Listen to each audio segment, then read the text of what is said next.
Hi everyone, welcome to this week's episode of Varsity Voice. I'm your host, Frankie Stokes. I know we've been off for a few weeks, but we're back and I have a double dose of Archbishop Wood athletics waiting for you right after the break.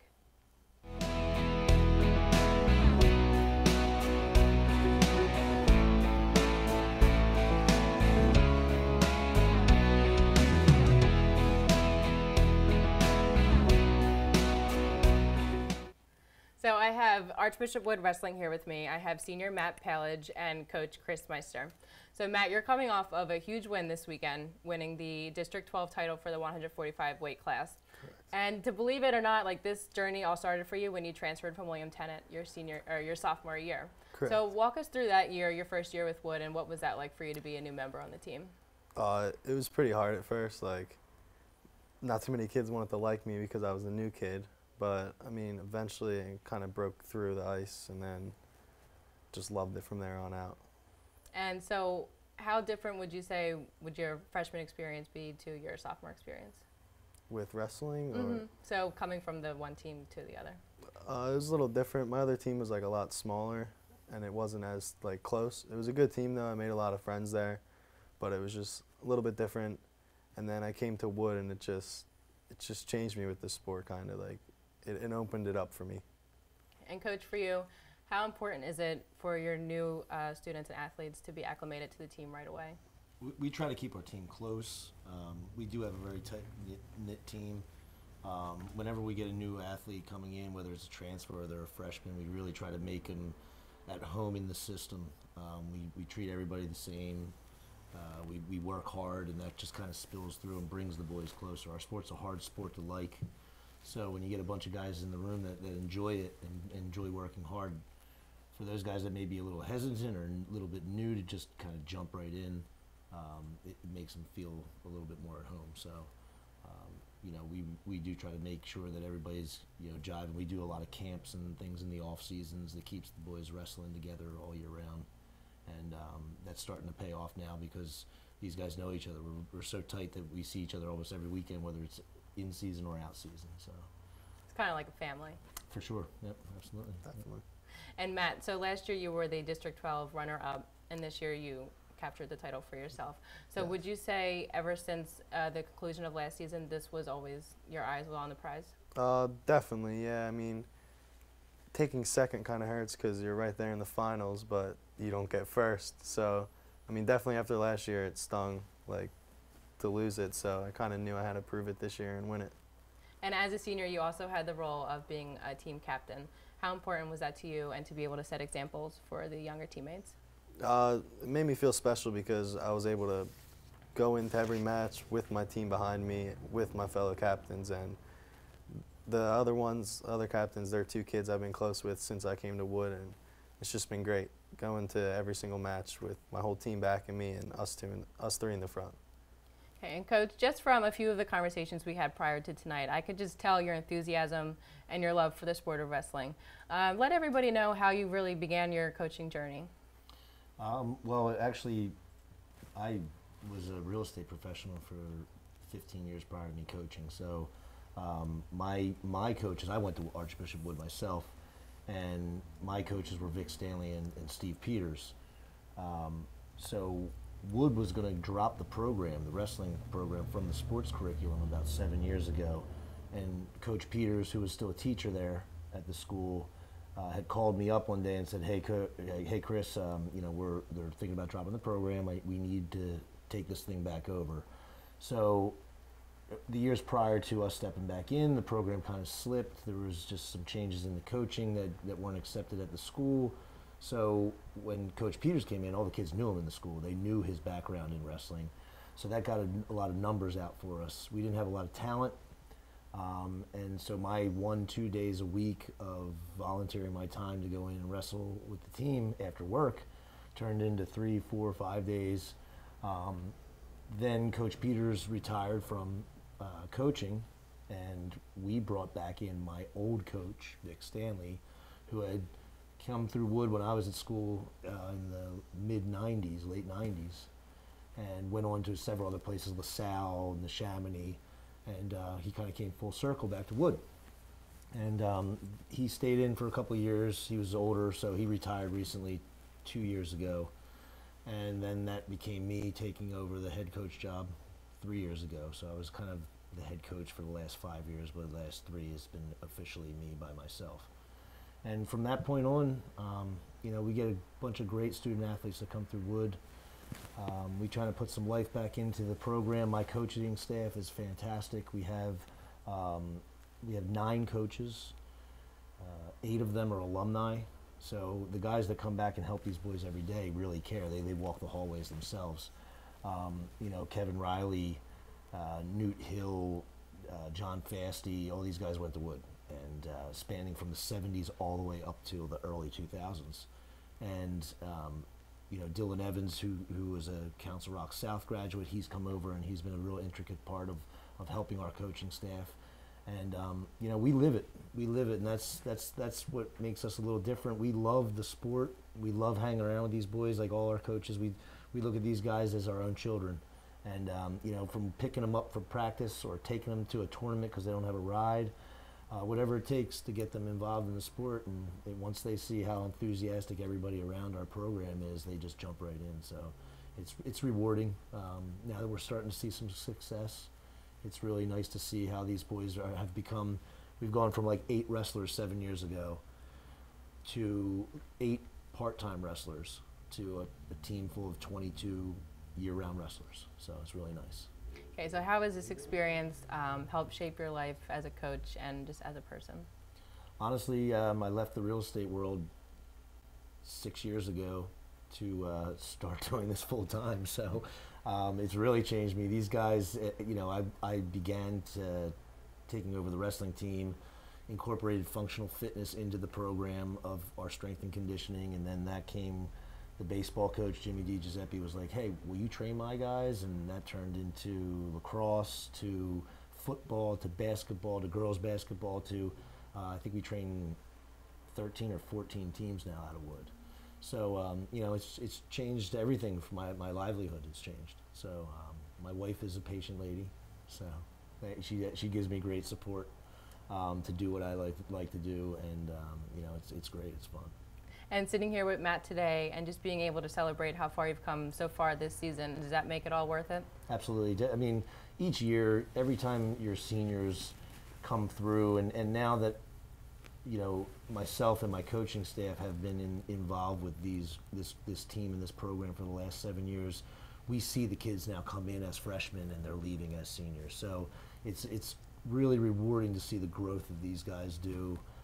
You know, Matt came in as, you know, kind of the new guy, and quickly just, you know, transformed himself into just being a leader of the team. And to see that from this shy kid that was really working on being accepted into that group to now become the leader of that group, you know, it's a great testimony to how much these guys love the sport, the program, the everything that comes along with the lifestyle of a wrestler.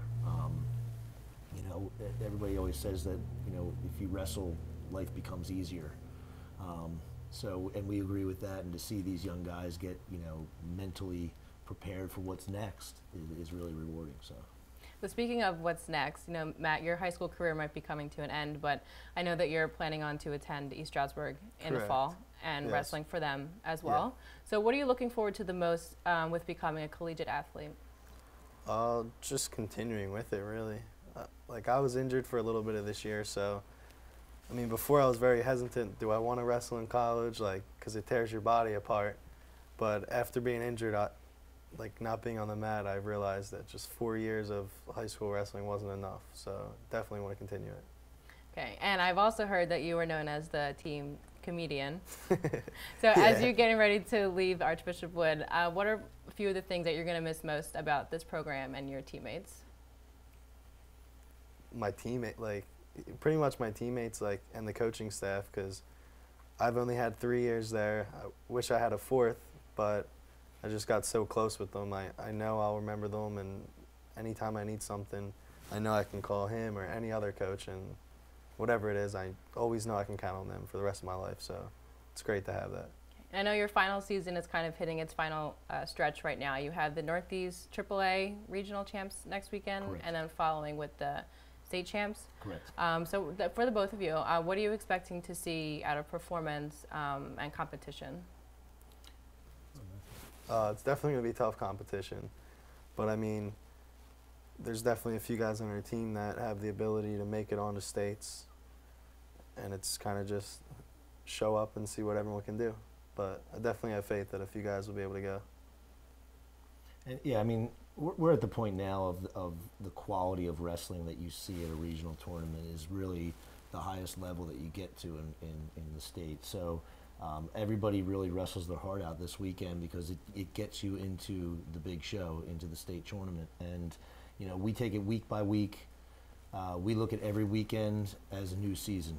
The name of the game is to qualify, and then anything can happen after that. So it is a little bit of a shock. You know, we spend a lot of time as coaches wrestling out of the area. Unlike a lot of the larger sports of basketball, football, the best teams usually come out of urban areas. Well, it's opposite with wrestling. The more rural you get, the better wrestler for some reason. And when we have to wrestle up through District 11, through the Northeast region, which is District 11 and District 12, and they're born to wrestle. They're pedigree wrestlers from the time they're little boys all the way up till now and beyond. So we wrestle all over the state. We wrestle maybe 2 times in this local area just to prepare our guys for what we're about to see this weekend. So these boys have spent weeks in, weeks out of off-season, during season, to prepare themselves for some of the toughest kids in the state, because they know whether they place first, second, third, or fourth, they get to qualify to that big show and go wrestle on the floor of Giant Center, and that's the goal. So we look at it this weekend. We have our team. We have 10 guys coming that qualified from the district into the region here, and we hope to push as many as possible. And a lot of it has to do with their belief that they've wrestled this caliber of wrestler and they're prepared for it. And a lot of them do. So we hope to have good results this weekend. Each year it's gotten better and better. Last time we qualified someone to states was Chad Hagley, and that was 3 years ago. So we'd like to make another trip back for sure. Okay, well, I'll be thinking of you guys. So thank you so much, Coach and Matt, for joining us tonight. And coming up next, we have Archbishop Wood Lacrosse. So stay tuned and don't go away. Hi, I'm Tommy Green, former pitcher for the Philadelphia Phillies. When I was in high school, it was very important to me to show scouts what I could do.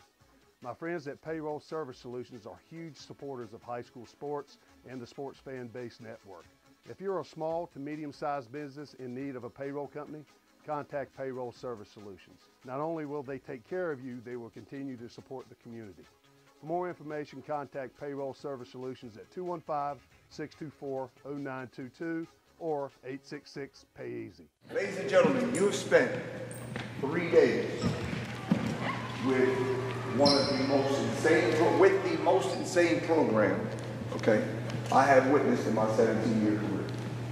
It excites me, the presence of point blank period, of Coach Dooley, of Coach Fowler, of the people that he works out with, that he trains with, okay? It's exciting. And you have had the luxury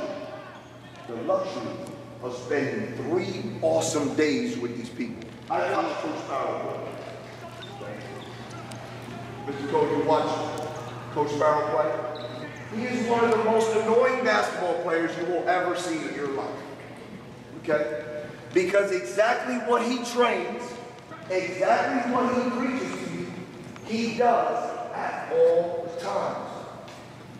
This is real habit. This is not a gimmick. This is real basketball. Real basketball. Something that he has found success with. He has spread the word.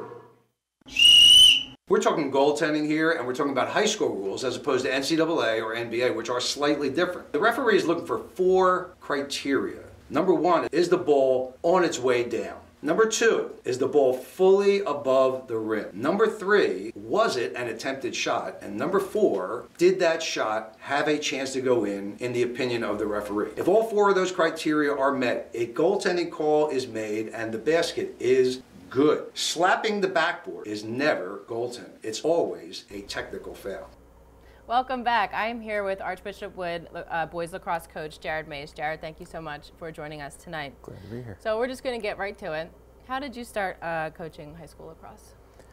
I started at Upper Moreland High School as an assistant in the club program back in the early 2000s. Before it was in the high school, went through a lot of effort with the school board at Upper Moreland, and we got it into the high school. I was the head coach there for, I think, 4 seasons. I left there, went to Penn State Abington, was an assistant there for 3 seasons, and then started as an assistant coach at Archbishop Wood in 2014, and then took over as head coach after that. So one of the things that we like to promote and really get into is the whole aspect of being a coach. So what are some of the things that people might not really know about, whether it's like checking in on a student academically or behaviorally and all that stuff, not just on the field stuff?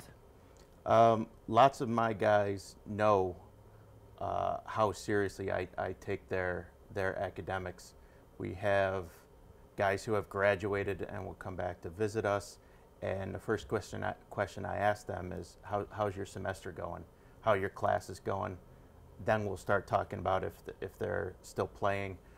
Current students, lots of times I'm asking them how their classes are going.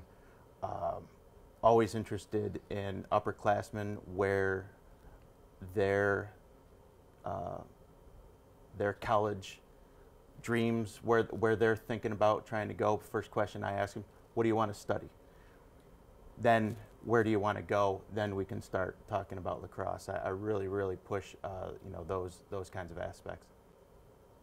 And I was reading the lacrosse website. I was trying to do my homework, and I saw on your schedule, because your season hasn't started yet, so right. You're still doing conditioning and training. And one of the things you have your players doing is watching film. So how do you go about choosing which film to watch? Would it be considered on players' performance, or if you have a specific opponent coming up? We do try to watch opponents' film when we get a chance. Most of the time during the season, we're watching one of our previous games and watching our own performance. I also really encourage guys to watch college lacrosse. There's a lot of opportunities to watch college lacrosse. I encourage them to watch it live. There's nothing like being on a Division I campus watching college lacrosse from 25 yards away. But nowadays there's a lot of great college lacrosse that's on television, streaming all over the place. So I encourage guys to watch it. YouTube, there are clips all over the place. Those are the ones. We do film sessions once a week in this preseason, where we have been watching. Just today we watched a game from last season, and then watched about 20 minutes worth of YouTube clips. Okay, so high school is a chance for players to play a sport that they've never played before. So how do you go about encouraging students to come out and try for the team? Oh, we're always looking for new guys who maybe have hit the limit in their current sport and are looking for something new. So we get athletes from soccer, basketball, football, wrestling, swimming, guys who come to us in shape. That's always a big help. Having coached in smaller programs, I'm really used to teaching new players how to play. The fundamentals, passing and catching with a stick is kind of weird. Contact sport for some new players is kind of different. Those are areas that we focus on, trying to get them a little bit better each day so that they're more comfortable when they actually get on the field, because lacrosse itself can be kind of a weird sport, looking at it from an outsider. So the sport itself has its own difficulties to understand, and then the actual individual techniques is really a lot for a younger player. So breaking that down and easing them into it, that's one of the things I really do enjoy about coaching. And as for the Vikings varsity program, I know you graduated about 7 seniors last year. How are you expecting your players to adapt this year to the new roster? Yeah, we have a lot of really good rising seniors and a really large class of juniors that are going to be filling those gaps from guys that left. You know, we had all conference players who graduated. We have a couple all conference players who are returning that we're really excited about. Goal scorers, close defensemen, our goalie is returning, our face-off guys are back. We're going to have a younger group, but it's a younger group with already coming in with a lot of experience. Okay, and for those who are watching who might be prospective Archbishop Wood student athletes, what would be the best way for them to go about finding more information about the lacrosse program and potentially joining? Our lacrosse program, we live on the website woodlax.org. But any new players coming in, whether they have experience or not, come out and watch us play. We play in the middle of the afternoon. For local guys, they can come out. We get to travel a little bit. I try to schedule our non-conference teams as local as we can to make it easier for parents to show up, but also to make it easier for prospective students to come and watch us play. Okay, thank you very much and good luck on your upcoming season. Thanks. We have more Varsity Voice after the break, so stay tuned and don't go away.